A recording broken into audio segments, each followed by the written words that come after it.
Alright, so it's been another week since we first checked in on the kombucha. I tasted some about a week ago and it was still quite sweet, so we left it to sit and ferment for another week. It's now been 2 weeks exactly, and I had a taste of it over the last couple days. I've been tasting it, and it's been getting tangier, and now it's finally at that point where I think it's ready for us to go ahead with flavoring. So as you can see here, we've got a bunch of different fruits laid out. I'm not sure which ones we're going to use yet, but we've got watermelon, honeydew, pineapple, mango, nectarines, lemon, some plums, and also I got a big chunk of ginger. So we're going to do some different flavorings and see how many bottles. I think we have enough kombucha to probably fill about 8 bottles worth. So that'll be the first go, and I'm just using old GT's bottles that have been washed out, so we're going to get started on that. The first thing I have to do is chop up a bunch of this fruit and get it ready to put into the bottles. I'm not actually sure at all how much ginger you really need to flavor these, so it's going to be an experimentation for sure. I'm going to try using different sized chunks in a couple of the bottles, so it'll be a bit of a learning experience first time bottling this and flavoring it, so I'll get an idea for how much ginger I should be using in the future, but this first attempt is just going to be a bit of trial and error. So for some of the items, I'm just going to put chunks of fruit in, like the ginger and the mango, but then for some of the other fruit, like the watermelon, I'm going to mash it through a strainer and just collect the juice, and then I'm just going to try adding the juice into the bottle.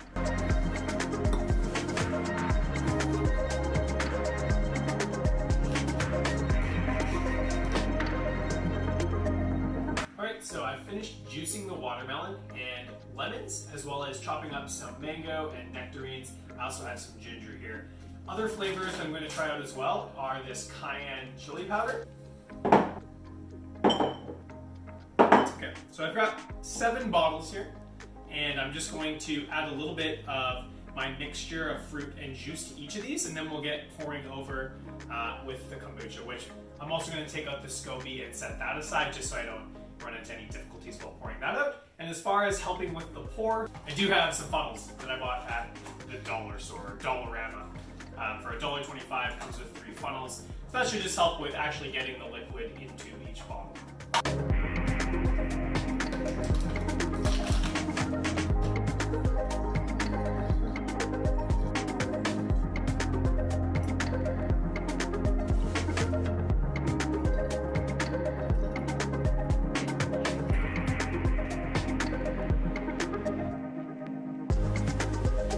So far, there's only been a moderate amount of spillage.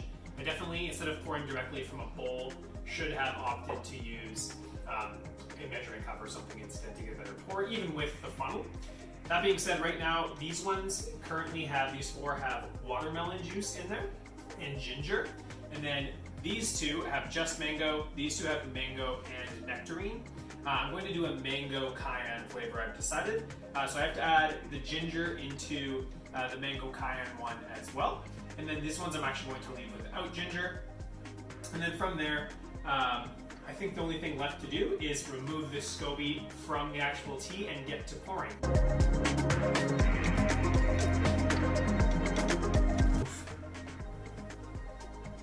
SCOBY is getting, there's actually 2 SCOBYs in here.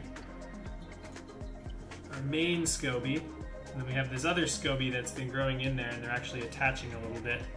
As you can see, we have 2 different guys growing here. One thicker, a little more round, one more of a flappy, skinny SCOBY at this point.